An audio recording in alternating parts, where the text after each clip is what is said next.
Welcome, everybody. Thank you for joining us for this Startup Week panel, Beyond Beer. We're super excited to be here with our panelists. I'm Kristin Steele, one of the co-founders and co-CEO of Doozy Solutions. Our product is called Crafted ERP, and it's business management software for breweries. So we work with a lot of breweries and wineries and distilleries. And today we are here to just talk about kind of the changes in the beer scene and the market. Beer's been kind of flatlining, and production's down, sales down, excitement's been kind of down. If you go out and about much, you've probably seen the rise of a lot of the RTD or ready-to-drink beverages. There's also this kind of better for you movement, which could be advantageous for one of our panelists here, moving away from alcohol into NA or low alcohol products. So, kind of the question we're asking today is, how are brewers connecting with their community and their consumers? And each of these panelists is kind of a vanguard in the industry in our local scene especially, but building beyond that as well. So I'll give each of them a moment to introduce themselves and share a little bit about who you are, what brewery you're with, what was kind of your startup story, and anything else that you feel like makes you unique in the kinds of beer that you're offering.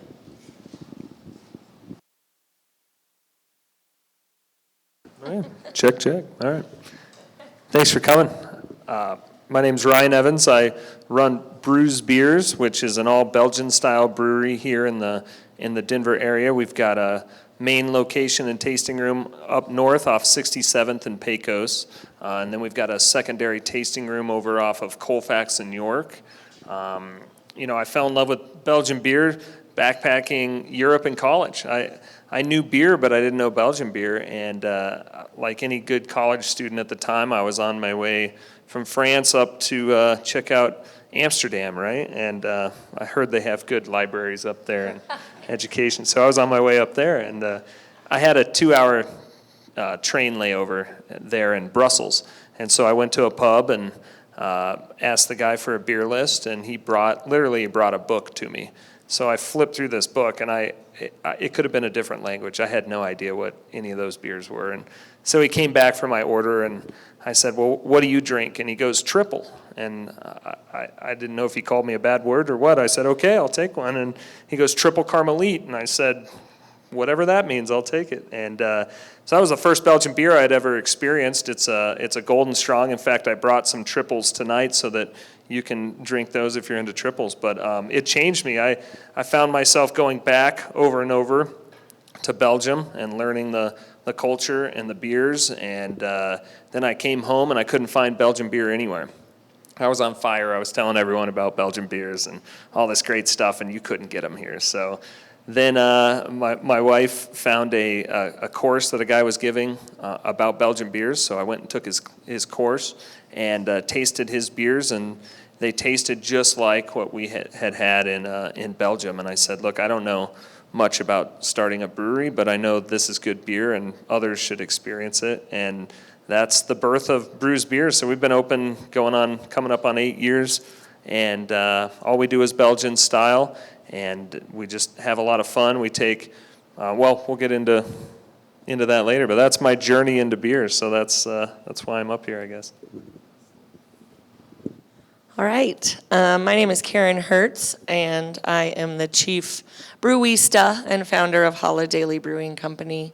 I started Holidaily really as a combination of my education and my work life and my personal life. I have an MBA in entrepreneurship from CU Denver here. And I worked at Coors for about 10 years. So I was in the beer industry, and then I ran into health issues. I'm a 2-time cancer survivor, survived both melanoma as well as thyroid cancer, and had radiation and surgery treatments for both, but was also told I needed to cut gluten out of my diet. And I'm a Colorado native, and we like beer, and I love beer. I love sports and beer, or après-ski and beer, and I was working in the industry and just felt like a really important part of my social life had been taken away. I like having beers at tailgates with my friends or whatever it may be. So tried the gluten-free beers that were out there and was not satisfied with the quality of the product that they were making. And so I figured out how to make my own. And then I hoped there might be other people out there like me that wanted to have a world-class beer that's gluten-free. So we opened in February of 2016, a very similar time frame to you guys. We're coming up on our 8th anniversary. We now have our original tap room location is in Golden, Colorado. We have a production brewery across the street in Golden, Colorado. And then we have a second tap room location down in the Denver Tech Center. We distribute now to 7 states in the southwestern U.S. as well. Okay, and last but not least is me. I'm Keith Villa, and my journey I'm with Saria Brewing Company. We specialize in making alcohol-free beer, which I'll talk about in a bit, what that really is. But prior to that, I never wanted or never planned on becoming a brewer. My plans in college were to become a pediatrician because my mom's a nurse, my aunt's a nurse, my uncle's an anesthesiologist. So I was working hard and co-authored articles as an undergrad at CU Boulder. Go Buffs. Anyway. So I was there, and I had planned to go to CU Medical School. So I went and took the MCATs, and I did my interviews. And then about 3 months before graduation from Boulder, Coors put this big advertisement thing up in the labs, the molecular biology labs, that they were looking for someone to do brewing research. And I just had happened, it was, I graduated in 86, and 1982, I had happened to be on the Pearl Street Mall. And for those of you who aren't familiar with the brewing world, home brewing was illegal in the U.S. for a long, long time. It wasn't until 1978 under Jimmy Carter that it became legal. And in 82, I was a student up in Boulder, so it was this new hobby, newly legal hobby. And I thought, wow, you could actually make beer. And so I remember seeing the Brewers Association headquarters on Pearl Street Mall, and they had flyers there and everything saying, learn how to make beer. And so I thought, well, I might do this. And so I did it, and I learned how to brew, obviously using real basic kits back then. And then, so that led me to 1986 when I saw the Coors signage up saying, they were looking for a researcher. I went and I talked to them, and there were like 78 or 80 something kids from Boulder who had gone up there to because they saw that sign. I mean, students and beer, that's a magical mix, and so there were a lot of students that went up to interview and find out what this position was about. So I went and I took my publications and everything, and the next day they called and they said that I was the most qualified, and so they said they wanted me to start there the day after I graduated. So I thought, well, it's either work with sick people or work with beer. And I thought, I'll work with beer for a couple of years. If I don't like it, I'll go to medical school. So it turns out that I really loved it, and I told the folks at Coors after 2 years that I was going to quit and go back to Boulder to get my PhD because I loved doing research. And they said, what if we send you to Belgium to get your PhD in brewing? Because they happened to know a professor with an opening there, a spot for a doctoral student. So I said, sure. So I went. And that's before Belgium was exploited as a big beer drinking paradise. It was more secretive back then. So I went, learned brewing, got a doctorate in brewing, and my professor happened to be a consultant at many of the breweries back then. So I tagged along with him to brewery after brewery, learning how to brew Belgian styles and all that. And I was there for 4 years, and then came back, and Coors actually paid the bill for that. And just a little side note. Belgium is a socialized country, so if you want to get a doctorate, it's actually really cheap compared to here. My yearly tuition was the equivalent of $99, so it was less than $400 to get a doctorate over there. It was hard work. Don't let me I don't want to fool you about that. It was really difficult because Belgium is a little country, and so they're very proud of their brewing heritage. So when you go there and do a doctorate and do the defense, it's really difficult. So I did that, came back, and then started what became Blue Moon Brewing Company for Coors. So that was 1995, and a lot of people don't know that Coors, that Pete, Bill, those folks didn't really appreciate Blue Moon. They didn't know exactly what I was trying to do, and Pete admits in public that he tried to kill it off several times. He says 2 to 3.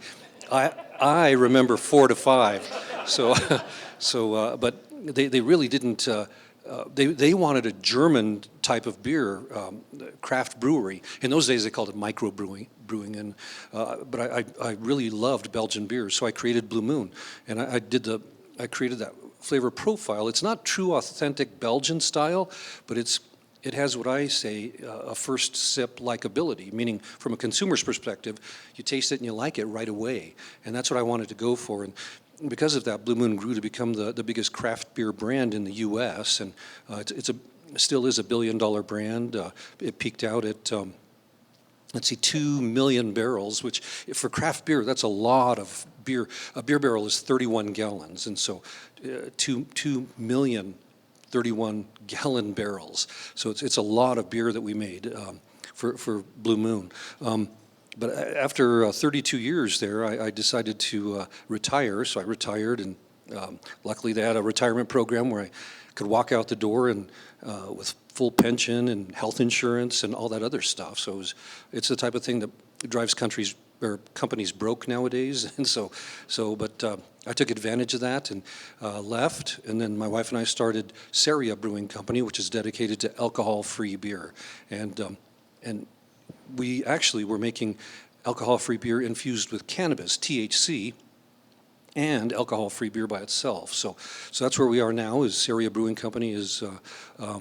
We're small, but we're really, and as we go on, I'll tell you more about how we're really getting into the tech side of brewing and getting IP and patents together. So, because from my perspective, that's the fun part, is really being on the cutting edge of brewing and developing brand new ways of brewing, and that's it. So to make a short story long, that's my intro. All right. So to kick things off, wanted to acknowledge that there's been quite a few changes in the last 5 years. So you all started these companies when the craft beer market was booming and everything looked fantastic. And then COVID happened and everybody's had their world modified, and since then we've seen recession challenges, labor challenges, all kinds of things. So how have those things impacted each of your breweries and your market share, and how you're thinking about things now? I'll start. Yeah, COVID changed the world, right? It was not a fun challenge. So our business model is a little bit different in the fact that we build tasting rooms and sell over our own bar first and foremost. The highest profit margin, but more importantly for us, it's where we can touch the customer the most, right? We can interact with them and talk with them and educate them. And it's the part we enjoy the most, is those conversations and that social aspect of it. So leading into COVID, we were very strong. We opened our second tap room, and a month later, COVID hit. And so COVID shut down the over-the-counter model completely there for a while. So we were dead in the water. Having never canned, we did some in-house bottles for our sour beers. We had crowler cans, of course, but we had never put a can on the market and sold it wholesale. So we were in a tight corner, so we had to pivot extremely quick. So we went from never canning and never dealing with wholesale to having our first can on the market within 2 weeks of being shut down. So created a label, figured out what canning, how to spell canning. I mean, we didn't know anything, right? And so we pivoted, got into that side, and it saved our company, right? It saved our employees. It allowed us to continue to create jobs. We dabbled into the wholesale side. Everyone told us you're never going to be able to break into it because there was some solid players out there already that have been doing it a lot longer than you have. Pleasantly, we found out that we're an all Belgian style brewery, And they welcomed us. They didn't have a lot of Belgian beers on the shelf. They had a ton of IPAs, right? They had a ton of New England IPAs, and that whole craze was really going strong at the time.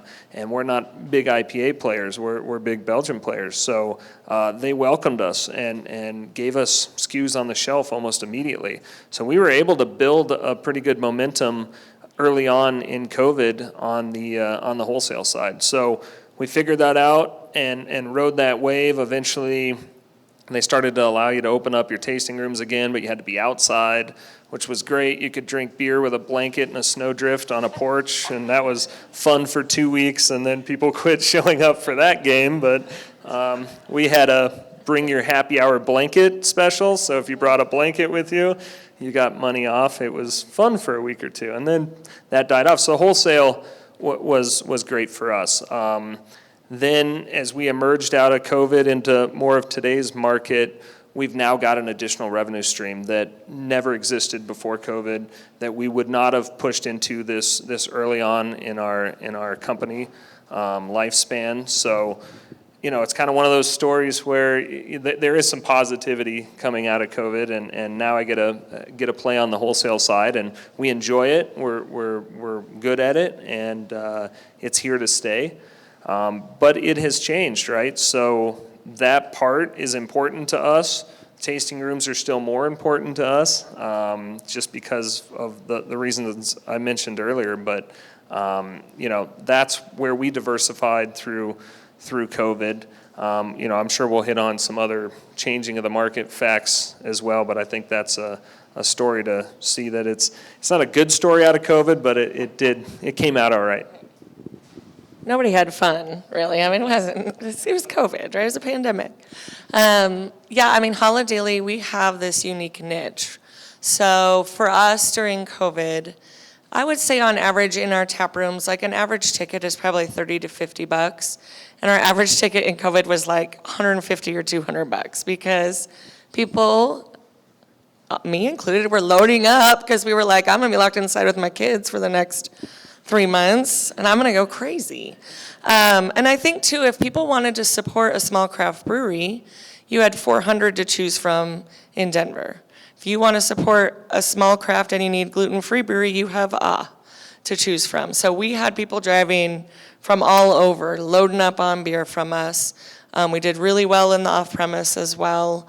So we grew quite a bit during COVID. And it was that niche was our advantage because there wasn't any other beer that these people could drink. Shutting down the tap rooms is the worst. I'm like extrovert on the far, far scale of extroverts, and that's what I enjoy. And we didn't get to spend that time with our customers. And the rules changed every week. You're like, is it 2 people inside or 4 people inside? And is there plastic up or are we 10 feet apart? Like it was a nightmare. It was not all that much fun. I would say one shining thing for us is that on the end, sort of later side of COVID, we found this location in the tech center. So it's in the Landmark at Bellevue and I-25. And we got a really great deal on it because they couldn't find anyone to take real estate at that time. And so that was an advantage for us that we jumped on. And it's been a good location and great exposure for us south. And it's far enough from Golden that we don't feel like it's cannibalizing our Golden location all that much. On the distribution side, we did grow during COVID. However, we launched our very first out-of-state market was Phoenix in February of 2020. So we were like all amped to try our first out-of-state and like the whole world shut down. And I think it's taken a while really for like distributors to rally from that, brands to rally from that. It's hard to, there were, hundreds of thousands of kegs out in bars and restaurants that the distributors were like, well, we don't want to pay for it. And the bars are like, well, we don't want to pay for it.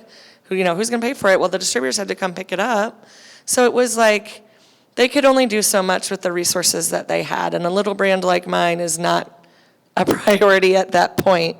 So really, I almost feel like our Arizona launch was a full year before we really had any leverage to say, okay, let's go get in some stores. Let's go make some progress. And then since then, we've added 5 other states. So we continue to grow our geographic footprint, and just getting it known out there that there's an awesome gluten-free beer is our big challenge right now. But each part of our business is growing, and hopefully we continue to do that as this market grows. There's 9,500 craft breweries in the U.S., over 9,500, and only 16 are dedicated gluten-free. So of the 16, we're the largest in the U.S., one of only 2 that are certified gluten-free, and we're the only brewery of the 9,500 that's certified women-owned. So we really utilize those things to get our message out there and keep growing.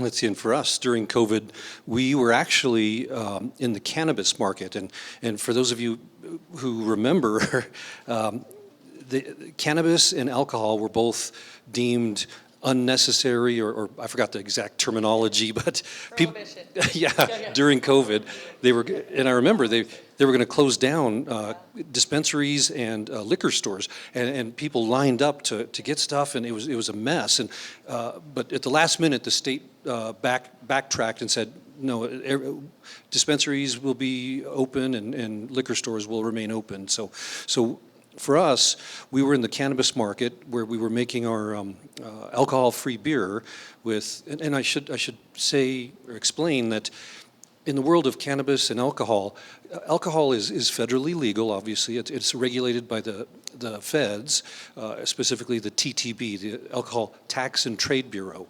And cannabis in Colorado is regulated by the MED, the Marijuana Enforcement Division, which is part of the state government. And they both have rules that you have to follow. At the federal level, you can't put anything federally illegal into an alcoholic beverage, illegal like marijuana or anything. At the state level, you can't put alcohol into any kind of beverage that has cannabis. So we had to make alcohol-free beer, and our beer has absolutely no alcohol, 0.00. And we were infusing it with cannabis. And during COVID, people wanted cannabis. They wanted, and we designed our beers to be 5 milligrams of THC in our Belgian white to mimic the beer experience, where you just get a relaxing feeling. You don't get stoned unless you drink a 6-pack. And then the IPA had 10 milligrams of THC plus 10 of CBD, and so with that, it mimicked an IPA where you would get a buzz, but the CBD mellowed it out. So some people, if they take THC and get a buzz, they start to get a little bit anxious and nervous. But the CBD helps to make for a more mellow experience. And so our IPA was selling nicely, and our Grainwave was selling nicely. We expanded to California during COVID, and we were doing really nicely out there.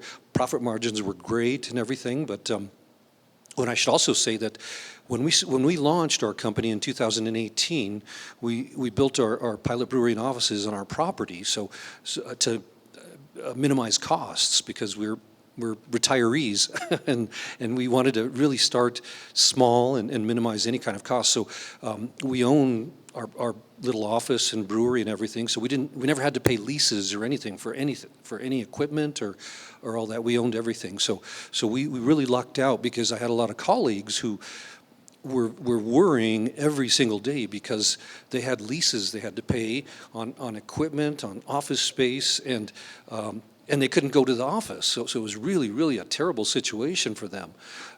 So we truly lucked out. And we saw sales start to increase. But eventually, cannabis, it's a funny market, because when it's newly legal, you see it just skyrocket up. Everybody loves it. But then everybody jumps in to try to make money, and next thing you know, it's supply and demand, and what happens is you've got the supply just overrunning everything, and prices go down. And Colorado's been in a slump for a few years now, but we saw the prices go way down to the point where profit margin was non-existent, because I should also mention that the federal government, that is the IRS, Internal Revenue Service, they have a rule called 280E. And under 280E, what it says is that you cannot deduct anything tax-wise for business expenses or anything except for cost of goods sold if you're doing anything illegal and federally illegal. And so what it effectively means is that if you're in the cannabis business, your effective tax rate is typically somewhere around 75%. So when you imagine a 75% tax rate and declining margins, it reaches a point where a lot of companies just bail and sit on the sidelines. And we ended up doing the same thing because it was just impossible to make money. So we did that, and that was last year. We decided to just sit out and wait for rescheduling. And it's funny because the federal government, they don't care if you're a crack dealer on the corner selling crack. You have to pay your taxes. And as long as you pay your taxes, in general, they'll leave you alone. But that's how they bust most people is by, if you don't pay taxes, they'll go after you. So we had to pay our taxes and everything. And it really is difficult in the cannabis market. But eventually we pivoted around to just AF, and at this point, the AF market is really growing nicely. So there's states where we don't even have anybody there, and sales are growing just because that category is considered healthy, and people are searching out alcohol-free and non-alcoholic beers. So that's kind of my story about COVID. And that's a great segue. You were recently quoted in the New Brewer magazine, which is the magazine put out by the Brewers Association, that 8 to 10% of the beer market, or the NA could get up to 8 to 10% of the beer market without even being able to be served on tap, which is a pretty large number to have to distribute. So curious what you feel. Will that be the bellwether for the industry as this Better For You movement is happening?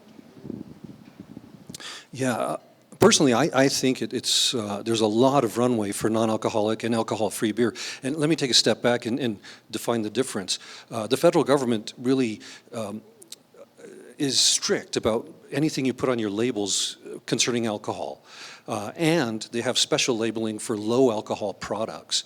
So NA, or non-alcoholic beer, contains anywhere from 0.01% up to 0.49. So, and on the label you'll see it says less than 0.5% ABV, and that's non-alcoholic. So in essence, non-alcoholic has a trace of beer. It's small, but it's a trace.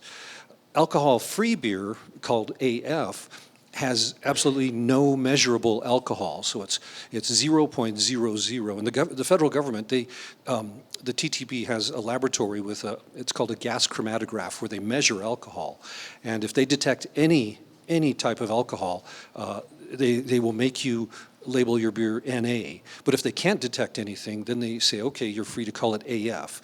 And there are very few AF beers out there. There's us, Heineken, Bud Zero, and I think Hairless Dog.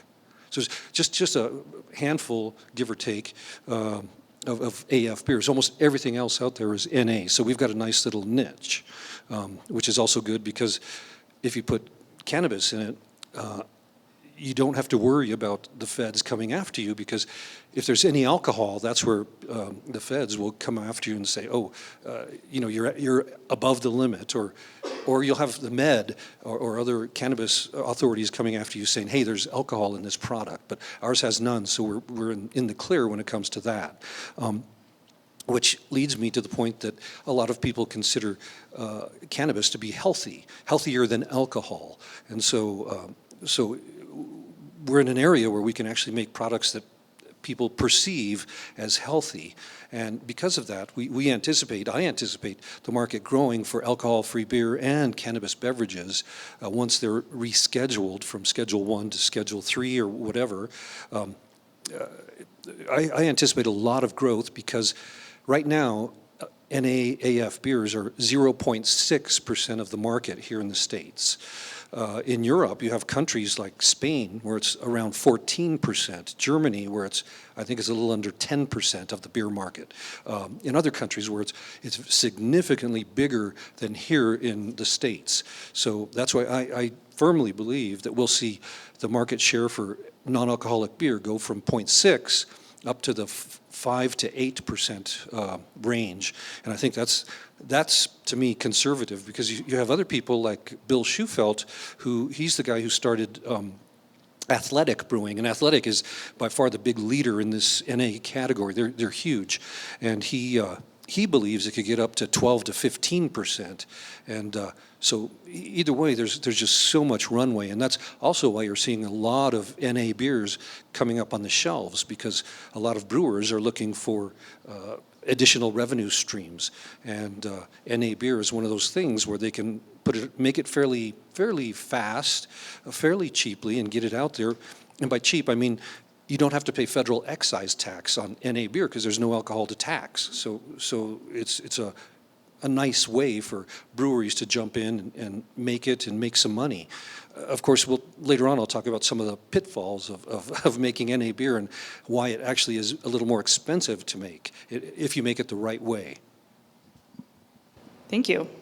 Along those lines, you've got two products in the sense of the NA or the other route going with the THC.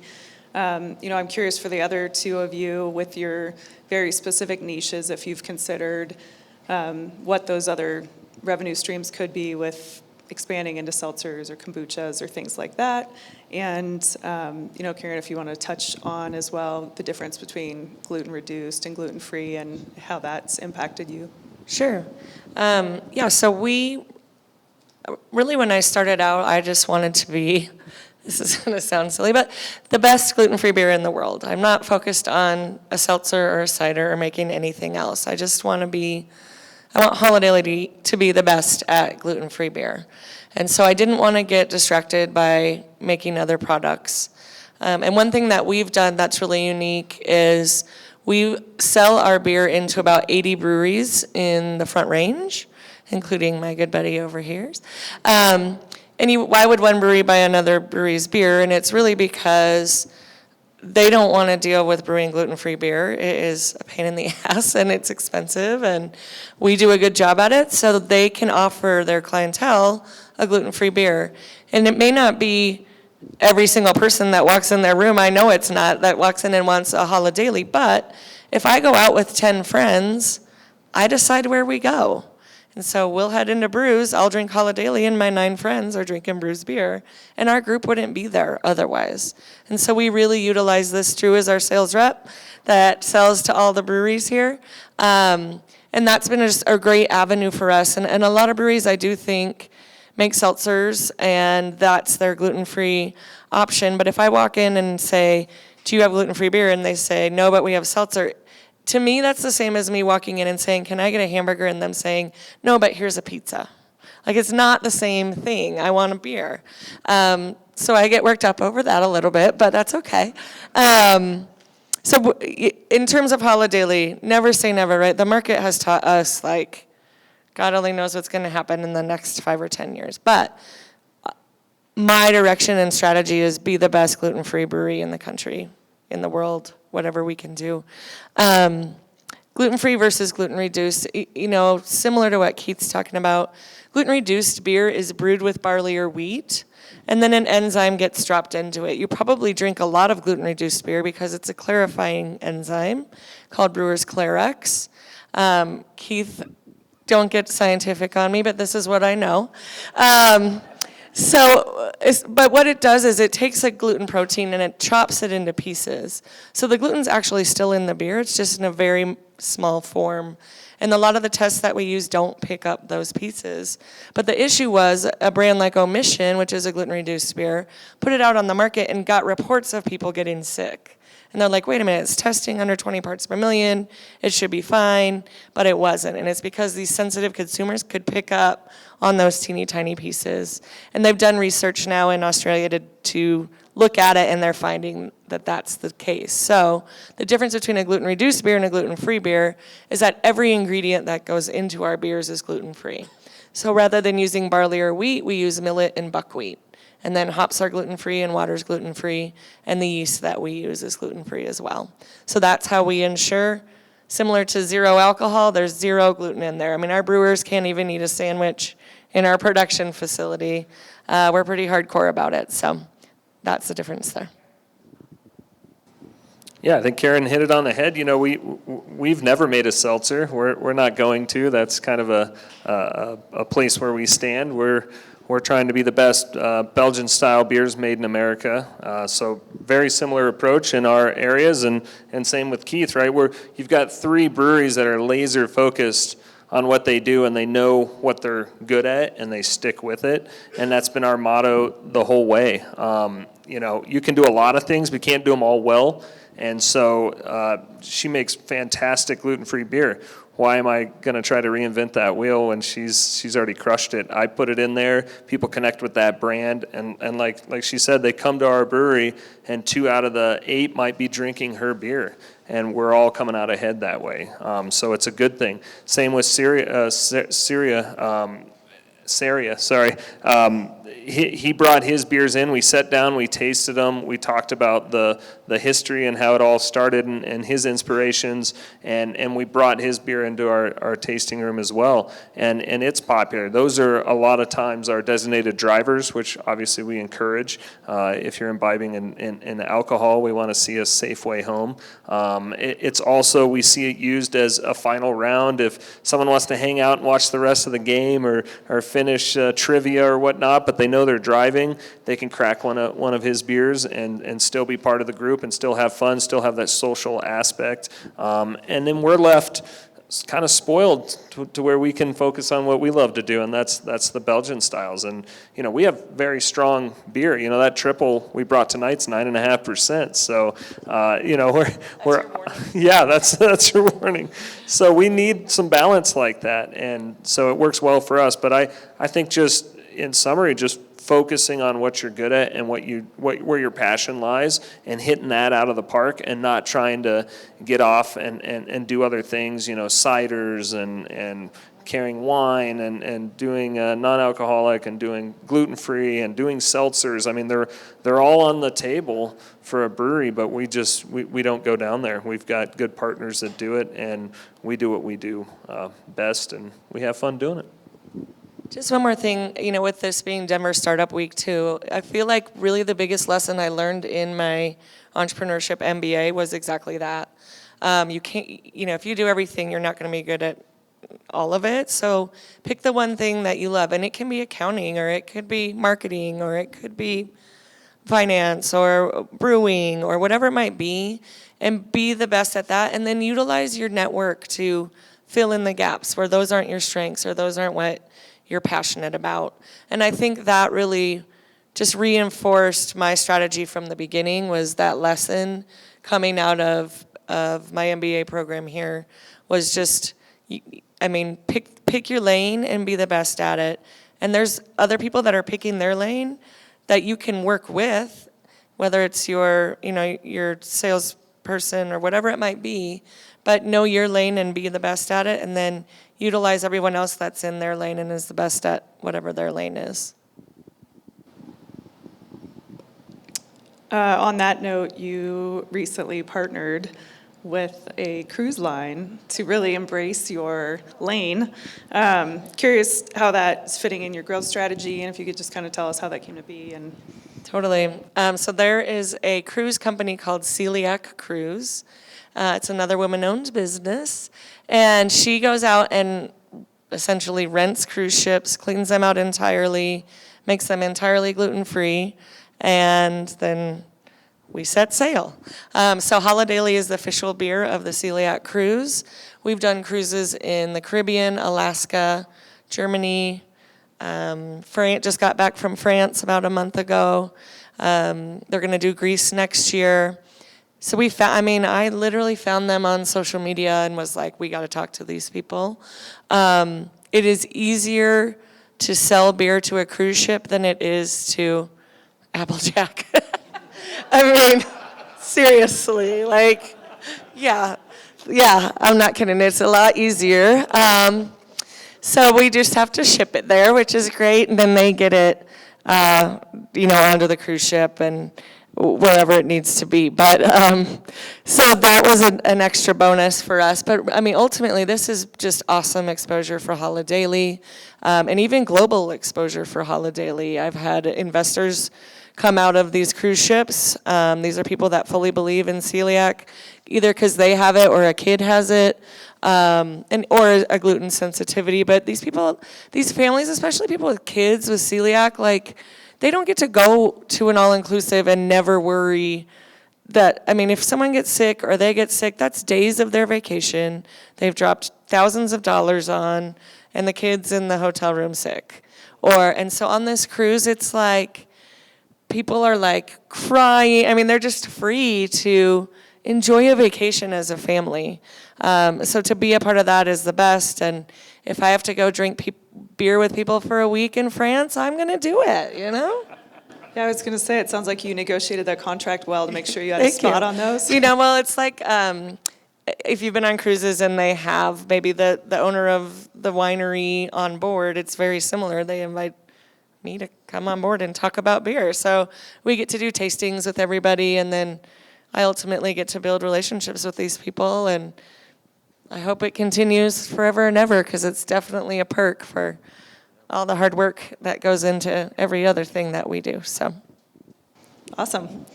Ryan, you also have sort of a tourism flair to your business as well. Would you mind sharing about that? Yeah, travel and beer, right? Who doesn't like that? So I leave Friday, Friday this week to guide 39 people on a beer tour of Belgium. So another revenue stream and another thing that we got into was trying to recreate my experience that I had backpacking and experiencing Belgian beers.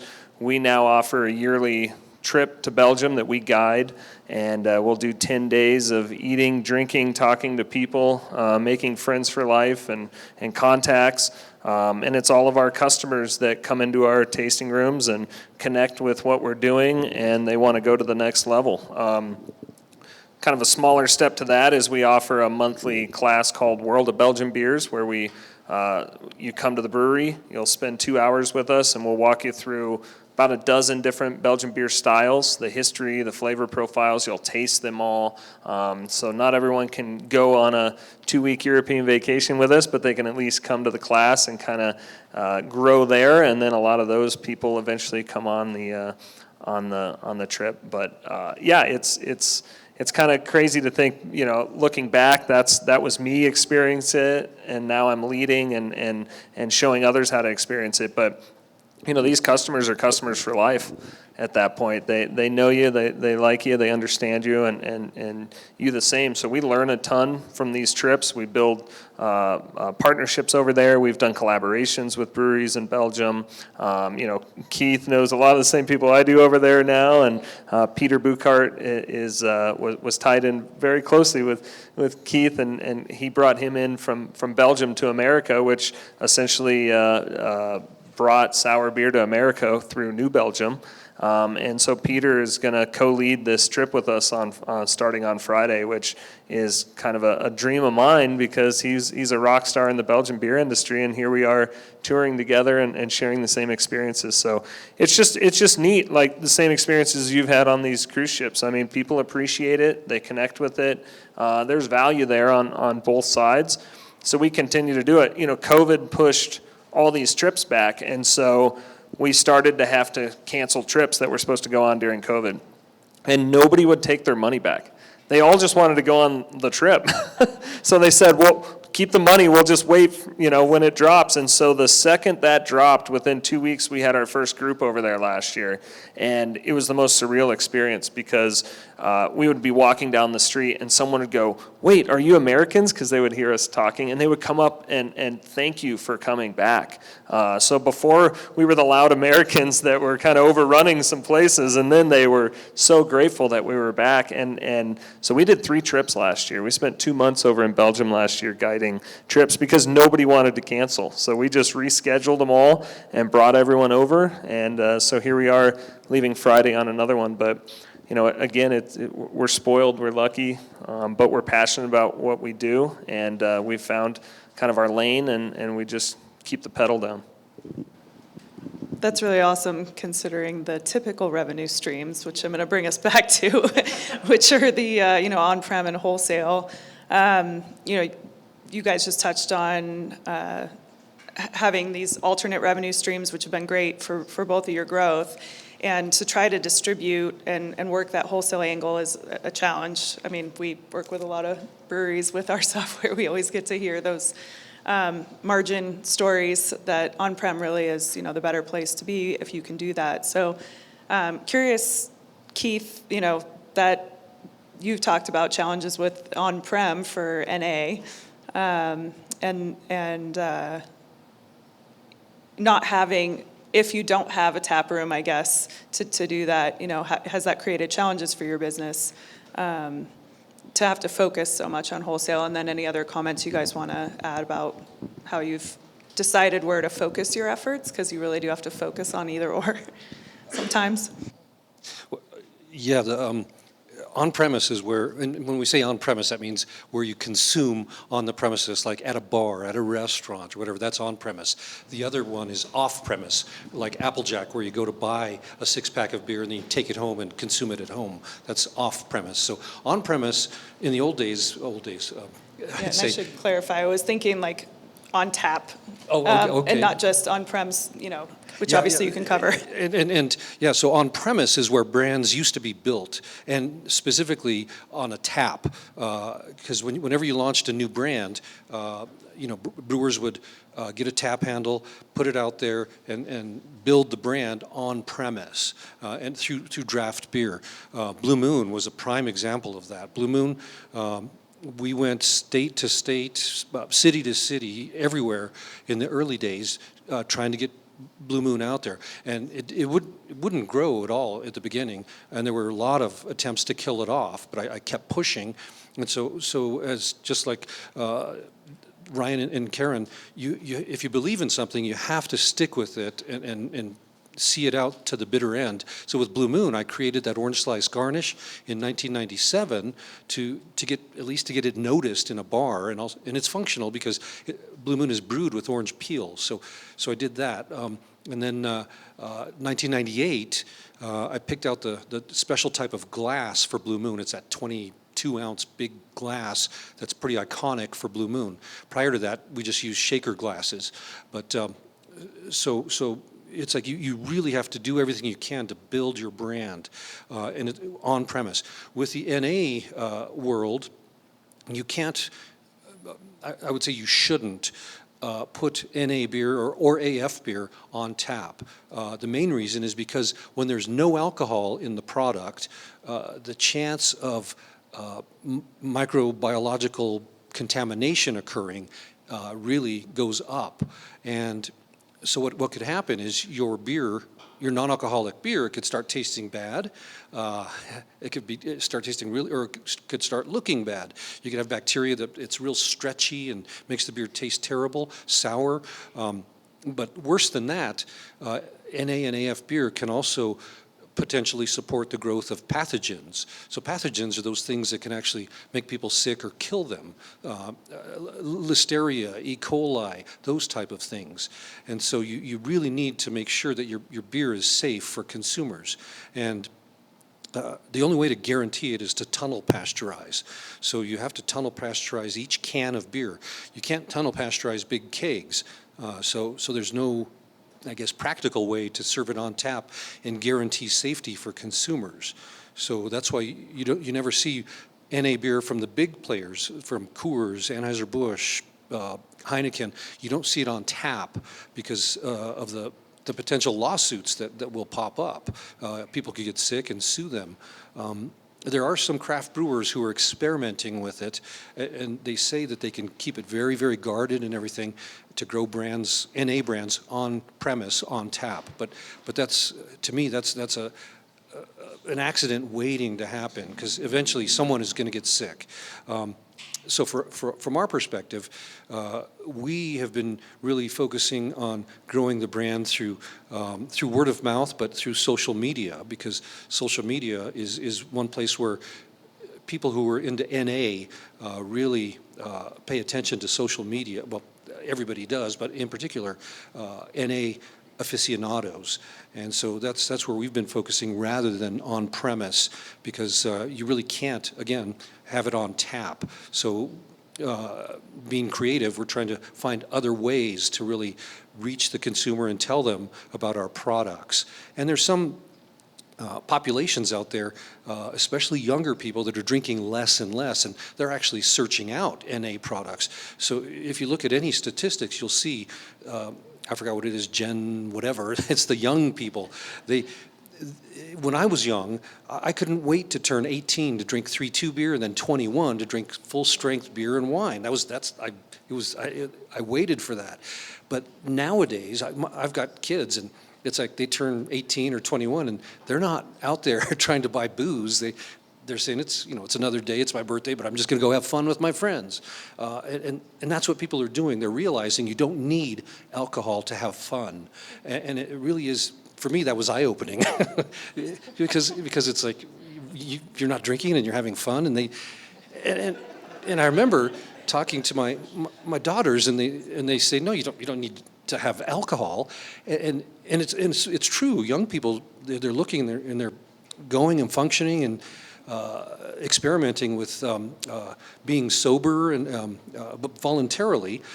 There's some, of course, who have problems, and they have to be they have to avoid alcohol. But there's a lot that are just avoiding it because they want to know what it's like to spend a weekend with friends and remember it on Monday morning, and also not wake up with a hangover, because it's really troublesome for some folks when you wake up just feeling awful. So there are populations like that. Other populations, religious folks like Muslims.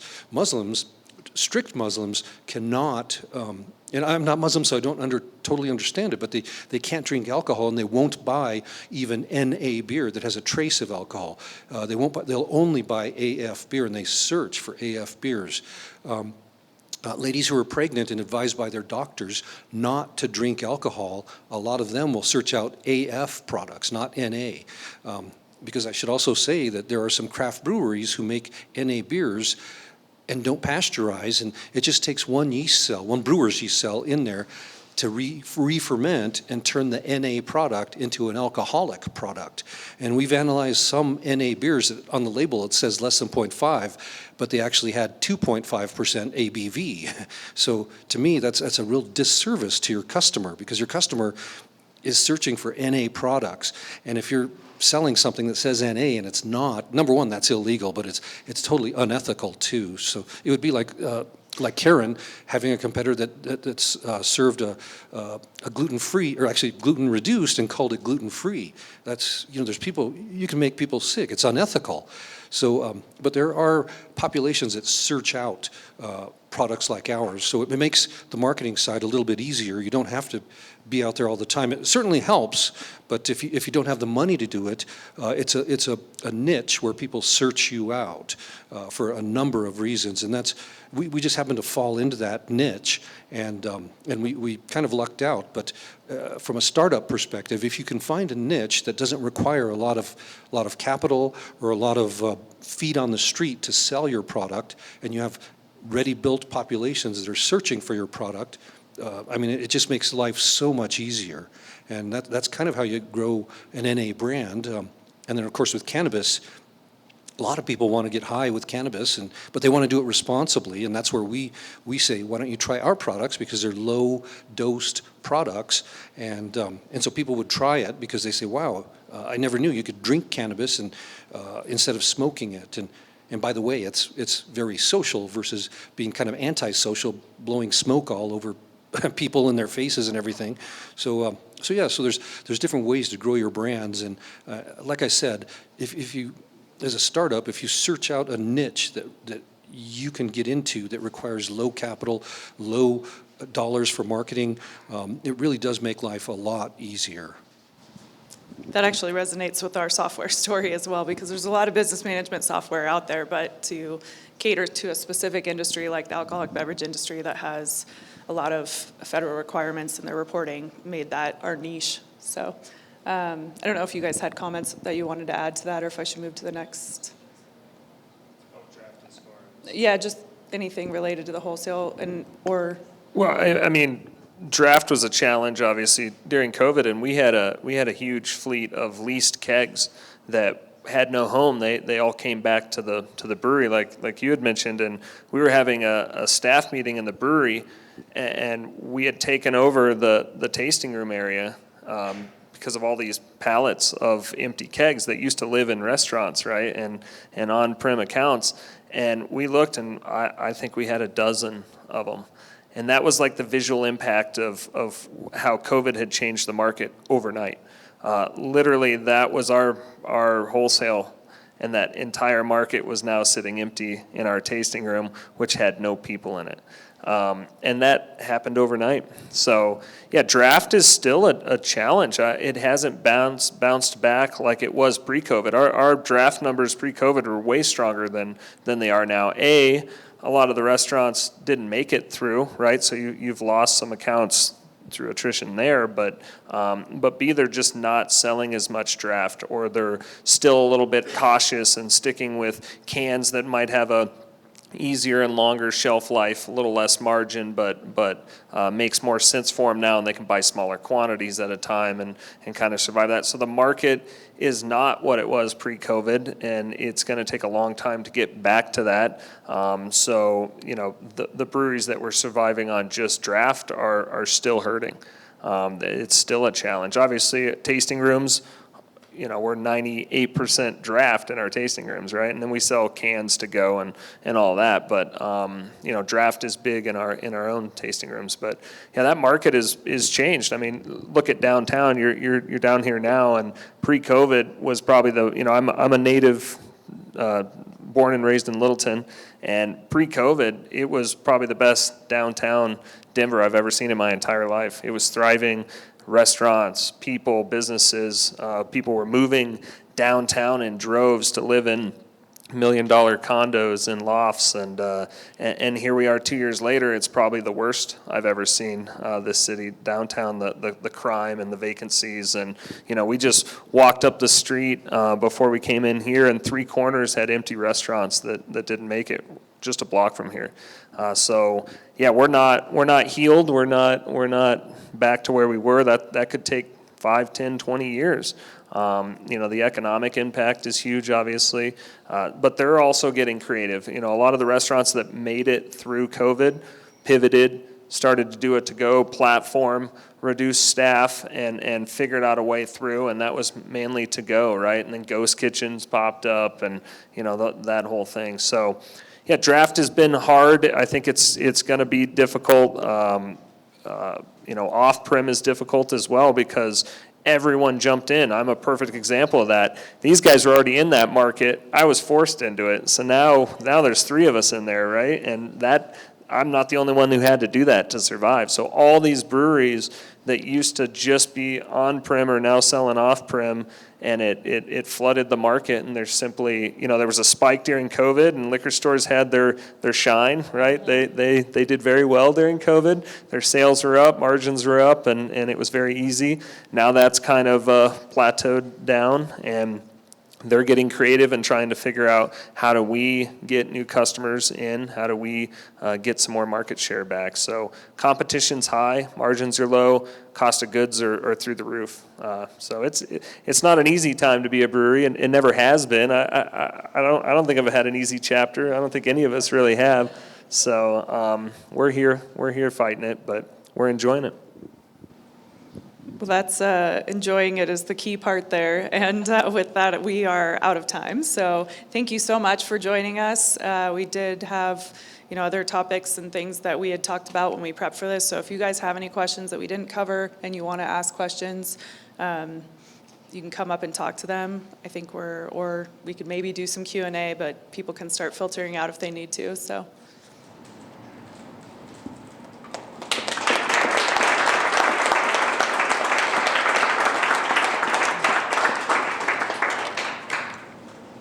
Everybody coming to the Beer Fest this weekend? Come on. Yeah.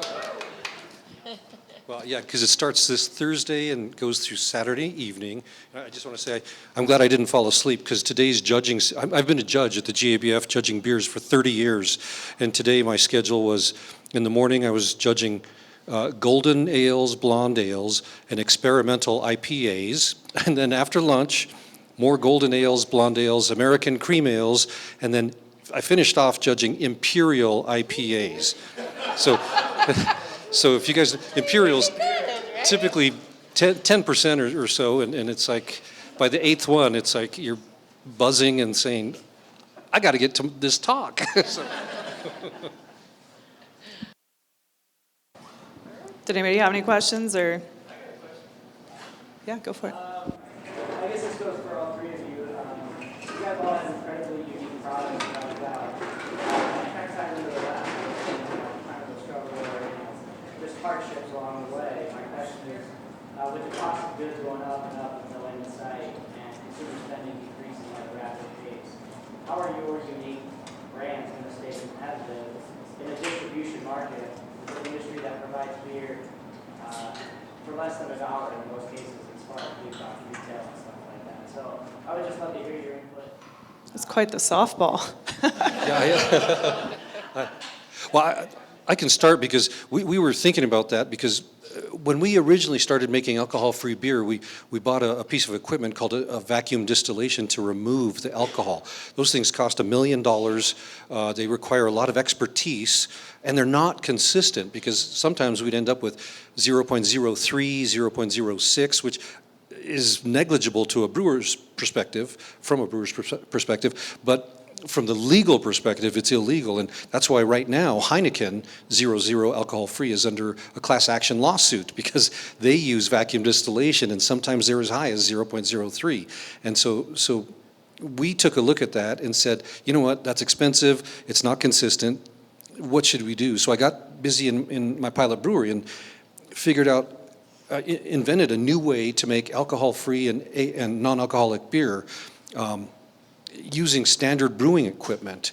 And we talked to our patent lawyer, and she said, yeah, that's patentable. So we filed for patents, and we actually got a patent on that process.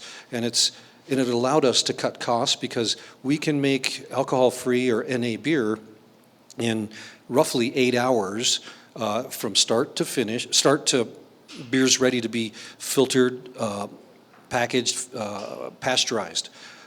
And so it really, when you don't have to pay for storage and utilities to chemicals to clean the tanks downstream, and CO2 to blow down those tanks, it cuts costs quite a bit. And so then we said, well, we're not in the alcoholic world with Seria. Can we apply this to alcohol? And sure enough, we could. And with some changes, we filed for another patent, and now we can make beer, alcoholic beer, in each style, even lagers, in 32 to 38 hours versus 4 to 5 weeks, and high gravity beer, which is what most big brewers use. High gravity means you start at a very high sugar concentration, so that you end up with high alcohol, and then you blend it down with water. You dilute it with water at the end. So it's a very efficient process so that you don't have to buy more equipment. You could just use your standard equipment, brew high gravity, and really utilize it much better. And so we invented a whole new way to do it, so you can make alcoholic beer in a rapid time frame. In fact, we called it rapid method for producing beer. And high alcohol beer, high gravity, can take up to 48 hours. So 32 to 48 hours to make alcoholic beer. So we've got several big brewers interested in either licensing or buying that technology. So where I'm going with that is, as startups, you'll run into problems. You have to figure out how to get out of those problems, because sometimes there's nobody to help you. Sometimes there is somebody who can help you, but if there's no one around to help you, you've got to sit down and say, what can I do? And that's at our company. I did that. I sat down and said, how can we decrease costs? And necessity is the mother of invention. You've probably heard that, and it's true. We needed to cut costs, so I figured out a way to make our beer in just 8 hours, which is crazy. And I figured out how to make alcoholic beer in as little as 32 to 48 hours, again, which is crazy. And so you just have to look and figure out how you can improve your process to cut costs without risking quality. You got to have great quality all the time, because the minute your quality drops, your customers walk. So that's our story. All right. Yeah, I mean, this is tough right now. So I think similar to what Keith's saying, it really makes you tighten up your costs, look at every single thing you can control. There's some things we can't. But honestly, I think it's going to make everybody a better business owner, because it was kind of a free-for-all before, where now you really have to know your numbers. You have to know exactly what's going into every batch you make. How can we improve it? You have to get creative on ideas to address costs. I think one of the biggest things that I've always said is, as an entrepreneur, is you have to get real comfortable with ready, fire, aim. So many people are like ready, and they aim and they aim and they aim and they aim and they aim, and they never fire. They never take the chance. They never take the risk. And you have to get comfortable, and a lot of people aren't comfortable, and that's okay, with firing it and then making adjustments afterwards. And this is a great example of having to do that. We all start breweries, but a pandemic happens. Now we got to just readjust. We got to aim a different direction. So I think there has to be a certain comfort level in somebody that's doing a startup to take that order versus wanting everything to be perfect before you get going. Yeah, I agree fully with that. And I'd say 2 words, really: niche and quality, both of which we've talked about tonight. But, there's room on the top shelf. That's where you want to be. And that's where we're all aiming to be. And when you have a customer that'll drive across town for your product, that says a lot. We have our breweries in Northwest Denver. We get people from Parker and Fort Collins all the time. I mean, the person that drives to our brewery from Parker probably drove by 150 other breweries, right? Like, why did they come to our place? They really loved Belgian style. They really love gluten-free. They drive all the way up to Golden. I mean, those are the customers you want, right? There's loyalty. There's better margins there. So I'd say niche and quality. I just want to follow up and say it really is interesting, because one person I quote quite a bit is Jim Cook, who started Boston Beer, Sam Adams. So he was one of the original guys who really reinvented brewing, but he has a lot of quotes if you have read his stuff over the years or listened to him. But one thing he says is that all of us as startups, we're climbing a mountain, and he says you climb a mountain to get to the top. You never climb it to get to the middle, and that's true. It's nobody climbs to get to the middle and give up.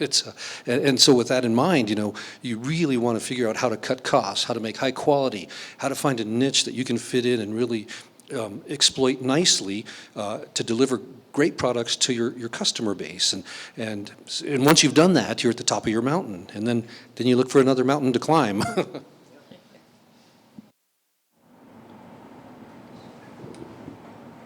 A lot of the conversation today was obviously beyond beer stuff, which kind of represents a diversification of different things to drink, different tastes, different interests, and we're talking about niche and success, but you're sort of diversifying through collaboration in your tap room, wherein you're offering their products to other people.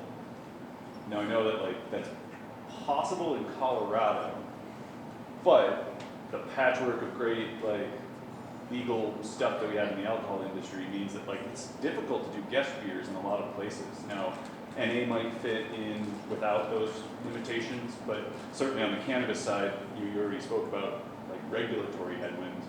Just kind of curious about where that gets in the way.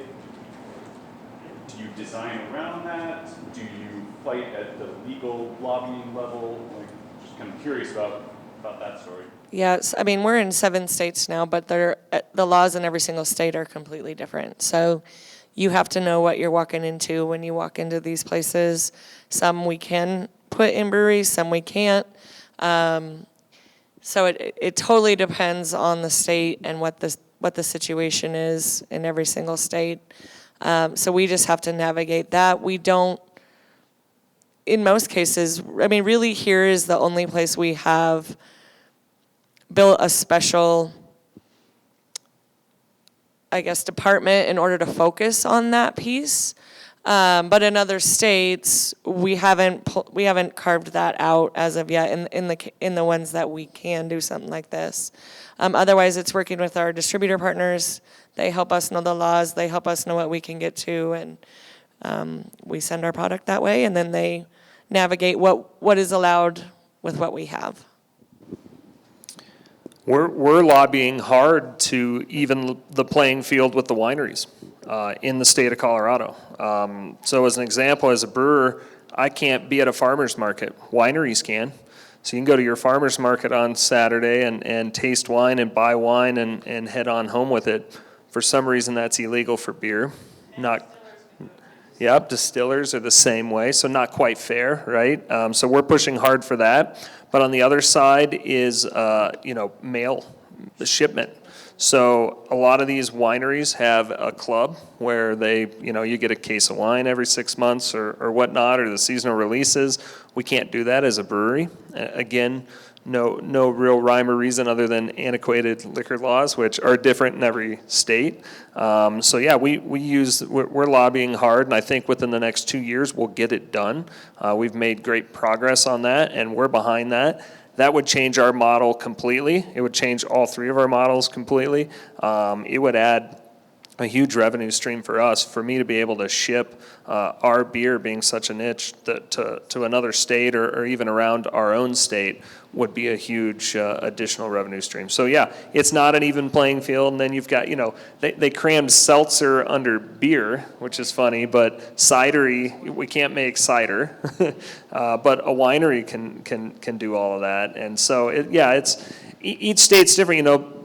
I think it was 2 or 3 years ago, Texas, if you were making beer, you had to make it, sell it to a distributor. They had to take it over to their warehouse, unload it, load it back on the truck, and bring it back to you so you could buy it back before you could sell it over your own counter. So we're light years ahead of most states. We'll acknowledge that, but there's still a ways to go. And it's tricky. We can do limited distribution agreements, which is what we do to sell her beer. In ours, we have a wholesale license, so that's all legal. But other states, that's not allowed. It's a state-by-state basis. So when you start expanding in other states, you learn a lot real quick on those laws, and you start to hand pick which states you want to operate in. So yeah, it holds other states back. She's got a list of states she probably won't work with until things change. Yeah, and regarding non-beer beverages, or whatever you want to call it, there's different names for those, but for us, since we have 0 alcohol, we're not an NA. NA has a trace, AF has 0, so we can sell direct to consumers, and we can't make health, because that's the other thing, with alcohol, you cannot make health claims, it's illegal. With our products, you can kind of dance around that, and you could even infuse our AFs with healthful ingredients and call out those healthful ingredients, because it's like water. There's a 0 alcohol, or putting it's like putting healthy things into water or into beverages, juices and stuff. So that's why AF for us is a really nice niche that we can use, because you can really expand it out there, and at the end of the day, we consider it beer, but a lot of our consumers refer to it as a plant-based beverage for hydration. And it really is. It's plant-based. Barley, we use barley and oats and everything to brew, and then we have hops that we add, spices. It's plant-based, and it provides hydration because there's absolutely 0 alcohol. And when you add other things, healthful ingredients in, it just opens everything wide up, so you can get into so many different areas where we have plans for different things, but the world is wide open for if you're not limited. But alcohol is good, but there's limitations that exist where you just can't step over the line, and that's why we're in an area where you can step over that line and exploit it.